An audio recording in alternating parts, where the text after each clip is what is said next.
లేకపోయినా కూడా ల్యాప్టాప్లో ఉండే వైఫై ఇంటర్నెట్ కనెక్షన్ని మనం ట్యాబ్లెట్లోకి లేకపోతే ఫోన్లోకి ఇన్స్టాల్ చేసుకోవడానికి అవకాశం ఉంటుంది. అది ఎలాగంటే ఇప్పుడు మనం ప్రాక్టికల్గా చూద్దాం. ఇక్కడ బేసికల్గా చూస్తే కనుక virtualrouter.codeplex.com అనే సైట్ నుంచి ఒక వర్చువల్ రూటర్ అనే ఒక చిన్న సాఫ్ట్వేర్ని మనం డౌన్లోడ్ చేసుకోవాల్సి ఉంటుంది. దీన్ని మన ల్యాప్టాప్లో ఇన్స్టాల్ చేసుకోవాల్సి ఉంటుంది. వన్స్ ఇన్స్టాల్ చేసిన తర్వాత ఇక్కడ చూస్తే కనుక వర్చువల్ రూటర్ మేనేజర్ అని చెప్పేసి ఒక అప్లికేషన్ అవైలబుల్ అవుతుంది. సో దాన్ని మనం రన్ చేయాల్సి ఉంటుంది. సో వన్స్ ఈ అప్లికేషన్ మనం డౌన్లోడ్ చేసుకొని రన్ చేసిన తర్వాత ఇక్కడ మనం నెట్వర్క్ నేమ్ అనే దాని దగ్గర ఏ పేరైనా ఇవ్వచ్చు. ఇక్కడ ఫర్ ఎగ్జాంపుల్ నేను శ్రీధర్ డెమో అని చెప్పేసి ఒక నేమ్ ఇచ్చున్నాను. ఇక్కడ పాస్వర్డ్గా మీరు వైఫై పాస్వర్డ్ ఏం పెట్టుకోవాలనుకుంటున్నారో ఆ పర్టికులర్ పాస్వర్డ్ని టైప్ చేయాల్సి ఉంటుంది. ఇప్పుడు ఫర్ ఎగ్జాంపుల్ నేను 1234567 అని టైప్ చేసి ఉన్నాను. దాని బదులు మనకు కావాలంటే ఏదైనా కానీ టైప్ చేసుకోవచ్చు.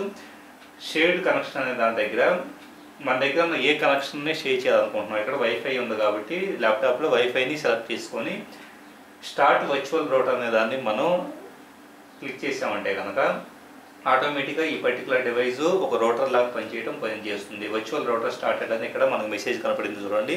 సో ఇప్పుడు మనం ఫోన్లో కావచ్చు ట్యాబ్లెట్లో కావచ్చు వెళ్ళిన తర్వాత సెట్టింగ్స్లోకి వెళ్తున్నాను. నేను ఇక్కడ సెట్టింగ్స్లోకి వెళ్ళి వైఫై అనే దాన్ని చూస్తే కనుక వైఫైలో వచ్చేటప్పటికి మనం స్కాన్ చేస్తే స్కాన్ అనే బటన్ మనం ప్రెస్ చేసామంటే కనుక ఇక్కడ శ్రీధర్ డెమో అని చెప్పేసి ఒక కనెక్షన్ అవైలబుల్ అవుతుంది చూడండి. సో శ్రీధర్ డెమో అనే దాన్ని మనం ట్యాప్ చేసి మనం ఏదైతే పాస్వర్డ్ని ల్యాప్టాప్లో ఇచ్చున్నామో ఆ పాస్వర్డ్ టైప్ చేస్తే ఇక్కడ ఫర్ ఎగ్జాంపుల్ 123456778 అని చెప్పేసి నేను జస్ట్ పాస్వర్డ్ని టెస్ట్ పాస్వర్డ్ని ఇవ్వడం జరిగింది.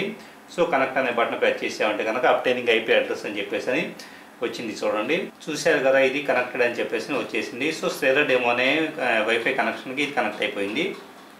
వన్స్ కనెక్ట్ అయిపోయిన తర్వాత మనం గూగుల్ ప్లే స్టోర్ కావచ్చు ఇంకా ఏ పర్టికులర్ అప్లికేషన్కి అయినా కానీ మనం వెళ్ళేసి మన కంటెంట్ని యాక్సెస్ చేయొచ్చు. ఇప్పుడు ఫర్ ఎగ్జాంపుల్ దీంట్లో బిజినెస్ అని చెప్పేసి రకరకాల అప్లికేషన్స్ని నేను యాక్సెస్ చేస్తూ ఉన్నాను. కావాలంటే కనుక ఇంటర్నెట్ను కూడా యాక్సెస్ చేసుకోవచ్చు. ఇక్కడ నేను computer.co.in అని చెప్పేసి ఒక వెబ్సైట్ని ఓపెన్ చేయడానికి ట్రై చేస్తూ ఉన్నాను. వన్స్ దాన్ని టైప్ చేసిన తర్వాత కంప్యూటర్ వీడియో పోర్టల్ అని చెప్పేసి అని ఒక నా వీడియోస్ అన్నీ ఉండే ఒక పోర్టల్ని ఇక్కడ వర్చువల్ వైఫై రూటర్ ద్వారా నేను ఓపెన్ చేస్తూ ఉన్నాను.